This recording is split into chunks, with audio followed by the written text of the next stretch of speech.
Do I delete this and post it when more people are on Instagram? How many likes will I get? What caption do I use?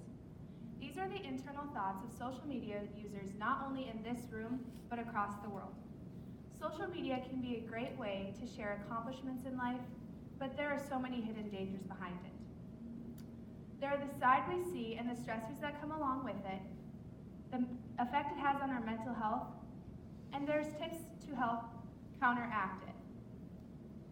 Social media may be a great way to let family and friends know about your accomplishments you made, but how are you portraying it to the world? Are you only showing the positives? Are you showing the negatives and the hardships that you encountered along the way to get there? The first side of social media we see is the highlight reel. These are the highest points in people's lives.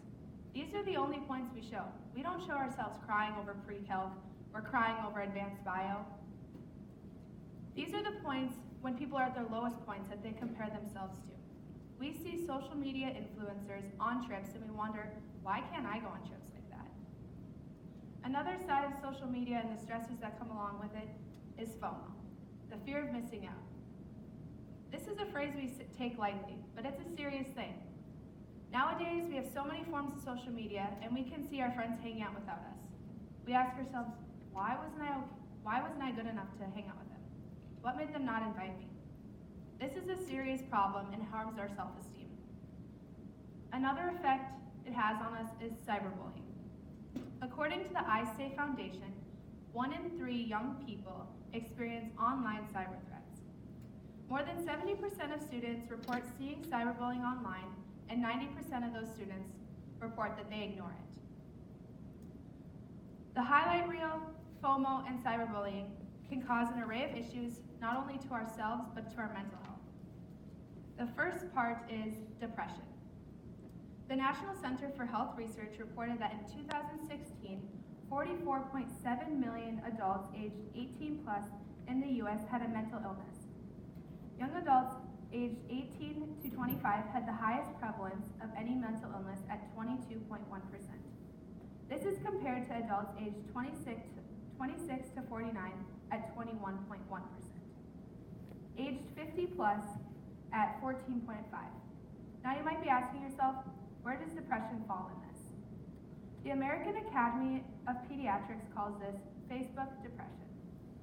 Facebook depression is a depression that develops when teens and preteens spend time on social media sites and begin to exhibit classic symptoms of depression due to the intensity of the online world.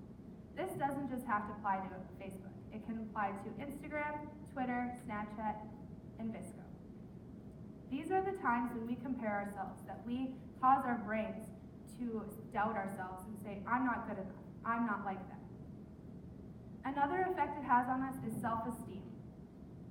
We see influencers online. They may be perfect, but those perfect pictures are manipulated by so many filters and editing apps. These do not reflect real life. In fact, it's the opposite. It's edited. Stephanie Lipinski, a behavioral health consultant, says that physical comparison is a big issue with social media. Everything on social media is at face value. However, selfies are manipulated with filters and editing programs. This is the norm now. There is a ton of pressure to perfect your selfie pose and stay in shape.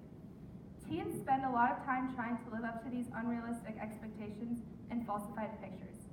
Like she said, these are unrealistic expectations. They're edited. They're not real. The dark side of social media can affect your mental health, but there are also many ways to counteract it. In the morning, wake up and the first thing you do is get out of bed. Don't look at your phone.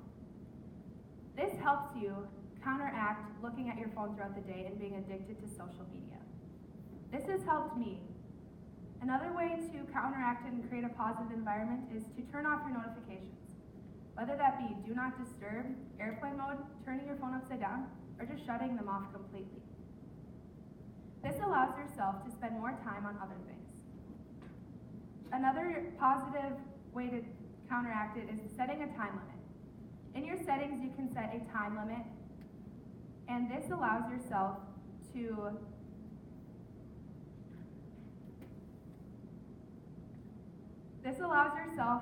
to spend the rest of your day counteracting the time that you would usually spend on it.